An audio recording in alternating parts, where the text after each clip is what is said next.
Ladies and gentlemen, welcome on stage Patrick Rusine. Yemenyana n'umugore wanjye nagiraga amafuti menshi.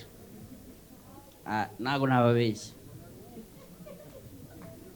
And I know love languages narazigize, quality time narayikoze, gifts, modoka mwarayibonye.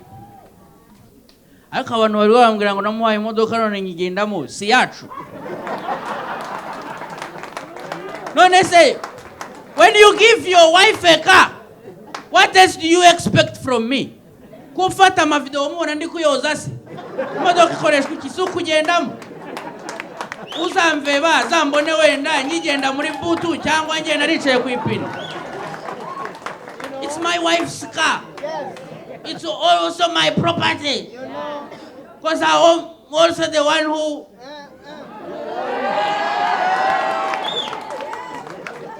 Ariko bitavuze yuko nyine. Noneho reka babwira ikintu cyatsikije rero njya kumuhira modoka. Ngiye kwandikisha tin number muri RRA n'ibiki byose bambwira the whole process kugira ngo utunge imodoka mu Rwanda. Actually kugira ngo utunge imodoka ugomba kuba ufite tin number. Nare nyifite ariko of course nashaka kwimwandika because ni imodoka ye. So nta tin number yari afite iki turafungura n'ibiki byose and everything barampa byose birarangira muri tin number. Kategereza plaque some days n'ibiki everything was good kugeza igihe bambwiye bati nababwiye none se madame arasinyaye ko twasezeranye kandi muhaye imodoka kandi buri kintu cyose tuguze tugomba kugisharinga turi babiri bati si ngombwa. If it's a gift it's okay uraza kumutungura right n'ibiki byose but ukira ureka tukubwira akantu kamwe. Iyi modoka n'ubwo ubona rero yimuhaye tuyibara mu mutungo utimukanwa nako wimukanwa. So umutungo wimukanwa rero umuntu wanditseho ngo burya ngaba yemerewe kuba yawukurisha atabwiye mugenzi we mu gihe baba bagiranye ibibazo ibyo ari byo byose. And I was like, so I saved for my whole life to buy a car for my wife. Wenda imana biturinde ariko wenda numva ko wenda dushkanye twapasura umutungo wimukanwa ntabwo ibyo bintu bamati ati yataha akayibonera umuguzi rwose akayitanga without your concern. I swear to God ibyo bintu babisha umugore until now sashobora no kubimenya nibanga ryanjye my secret tugira n'ibibazo ahita yishyira ku isoko. Yo kubona mbona ngo bisede 100 noneho yo kuyamamaza dore kare byo nkora.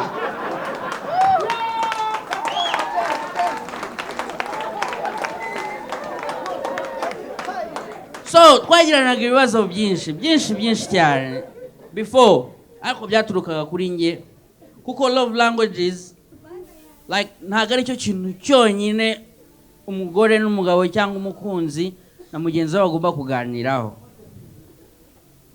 You know, nagari love languages gusa ngo touching n'ibiki. You see like we did that. I have a son. So how is it it wasn't on airdrop. Yes. I did what I did. And surprisingly is very handsome. Very, very, very handsome. Yanira brag umugore wambwira uyu mwana ndabona tudasa. Umwana sana sepe. But you know, ushaka umugore mwiza. Yes. Teknolojia.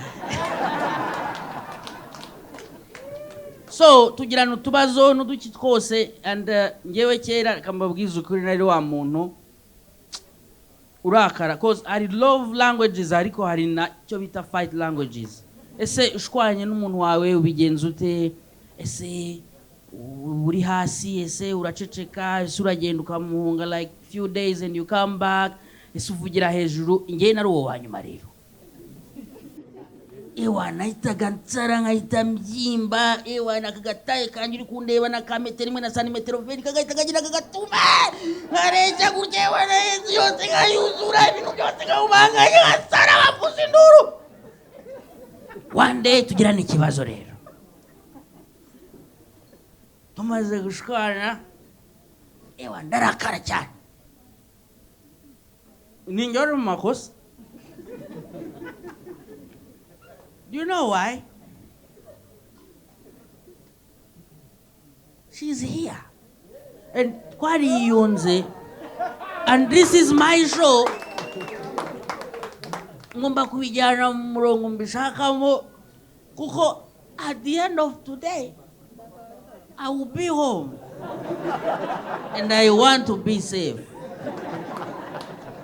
Sa bebe, nari ndi mu makosa kabisa. Pe, ndicuza. Bangiye mu cyumba, bamfashe ivarizi, bamfashe ibintu byanjye byose, mbandazinze imyenda hariya, inkweto hariya, ibintu byose iki niradarakara cyane, mfatana ku rugati nyikatamo kabiri ndavuga nakacakanye nakajyanye. Ibintu byose nari nabika ndazinga ngira nte. Ngera muri salo nareba ndavuga ni televiziyo, frigo, intebe binakuntu nabijyana ndavuga ni okay sawa nari bibitware. Ariko kwezi kuza subscription uzayigurira. Bana sohotse ku muhanda yagize kabu, nari mu imodoka. Bana fashe ndasohotse vava n'indizi ibintu muri kabu pa. Bana giye.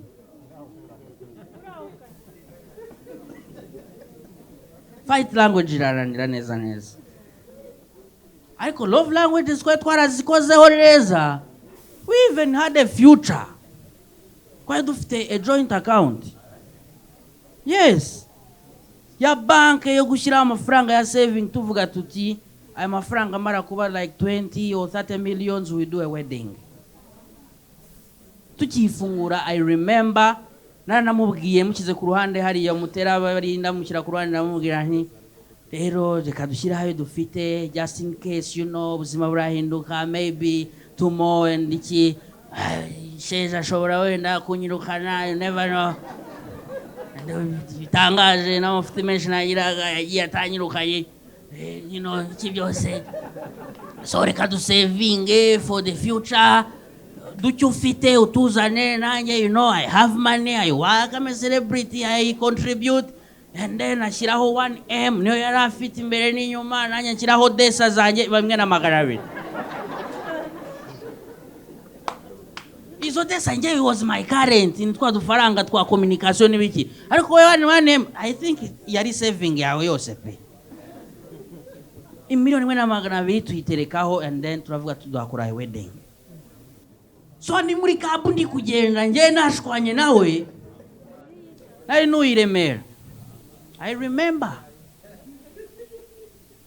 mumigisha ari abora afito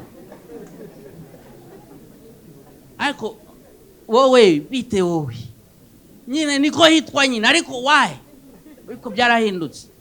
So uyu manutse gato ukomeje ugeze mu gisimenti ku ruhande rw'iburyo haba bank ebyiri, Access and BK. So the saving was in Access. Nujana kubesha, coach, send some money on our joint account. It's there. I'm not advertising for them. It's there. And I was like, wait, shofi hagarara. Nasize televiziyo mu rugo. Siba intebe mu rugo. Firigo. Nareba navuga ni byose birasigaye. Ahubwo uyu mumera ndimo ibiceri. You know what? Ngiye kuyabikuza yose. She will suffer. Banda zamutse fata ATM card kiramo pa pini 1.2 wa yanga kuza urambwira bati kuda ntabwo ubikuza amafaranga ngana gutya cyarimo ni pole desa. They want to know if you are sure atabari umuntu yakwibye uramo desa ya mbere uramo desa ya kabiri uramo desa ya gatatu abayangahe sisa y'amafaranga mu byumba ko muramo desa ya kane muramo desa ya gatanu ngiye gukuramo ya desa ya nyuma sigayemo barambwira bati ntago wabikuza inshuro zirenze 5 muri aka kanya. Yo bro duha akaruhuko man, urashaka gutoroka igihugu wowe? No, tegereza at least maybe tomorrow.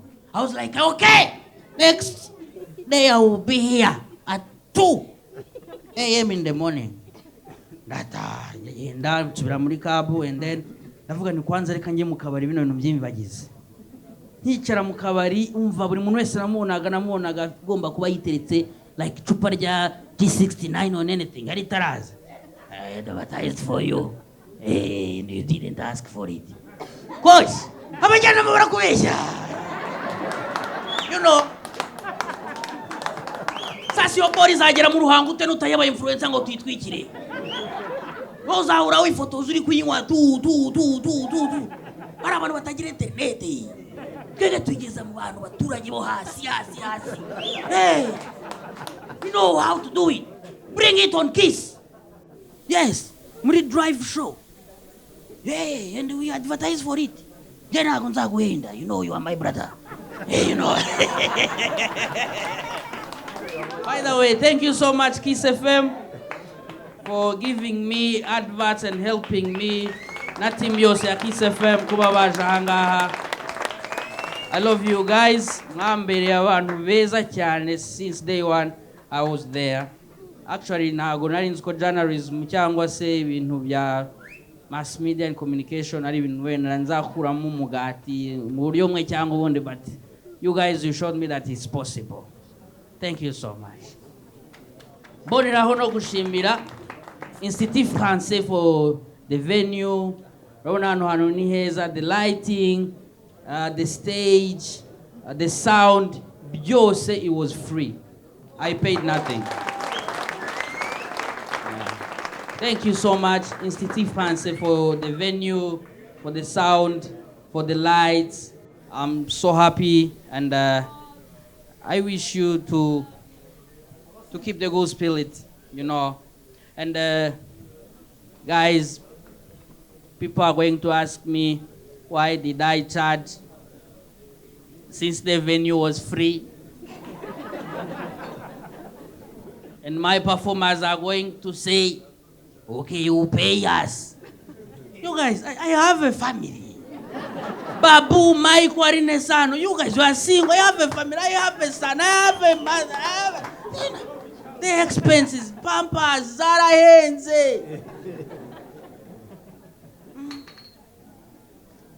So, where were we?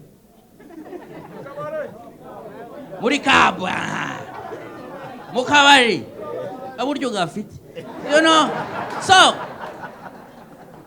and ndagenda njya mu kabari ndicara numiza amacupa nungurira abantu ngirane, and then I received my mom's call.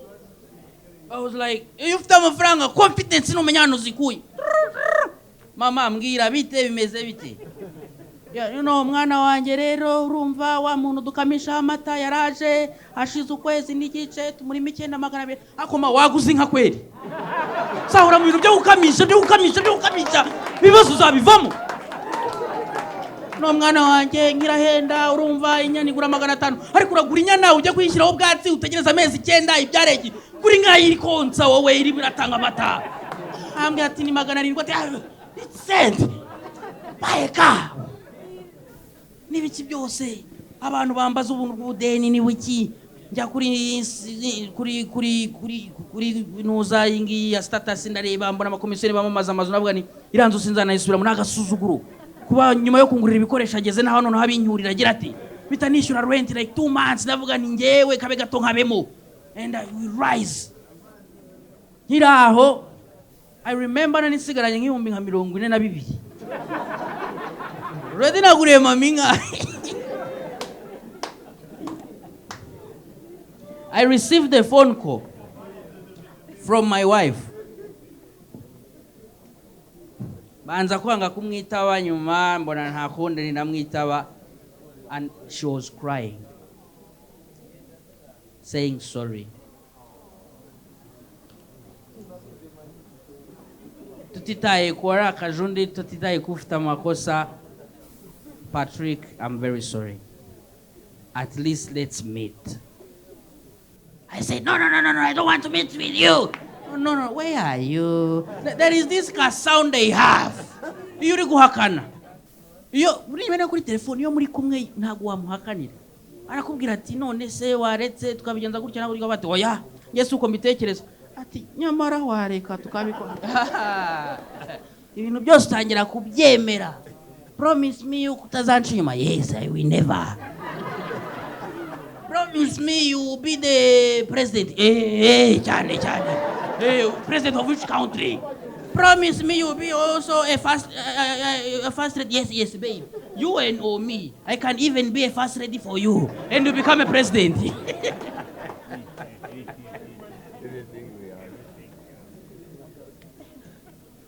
So turahura. Tujya mu rugo turiyunga. Abantu yunga mu buryo bwawe like singobwa kubishyira karubanda like ni inkuru ya Rusine ariko hari ibintu bimwe bigomba kuba private, you know. Turiyunga nyuma yo kwiyunga abantu bameze neza uvuga ati so now we can talk. Hamuna utangira kumubwira ati baby, nanjye I'm sorry, you know. Nanjye singe kandi nawe siwe icyonzi cyo nuko nawankunda sinamwanze reka nababajwe n'ubusa umubwire nigeze mwa you know mugeze muri icyo gihe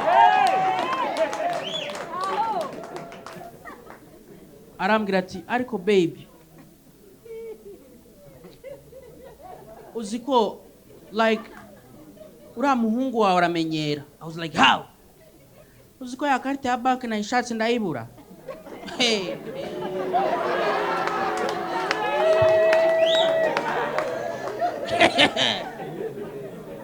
I want to add some money, but also to make an account a broke account, so that we can tukagira nk'imyaka 3 tutabikuzaho anything, so that tugirane yo consistency.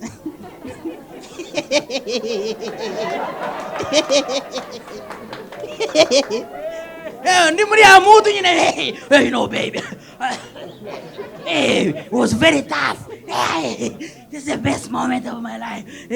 Baby urumva nyine twayigira bloke iki. Bloke. Like bloke. Blocation à boulot.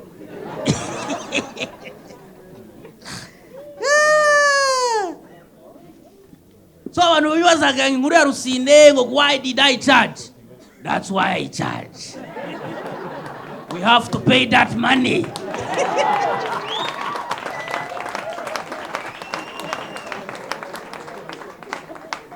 Ikintu cyamurakaje cyambere nagaruka amafaranga nayakoresheje. So you used my 1M. Usigazaho desa yawe. And remember, abantu mwubatse, remember, amafaranga y'umugore n'ay'umugore, amafaranga y'umugabo ayacu.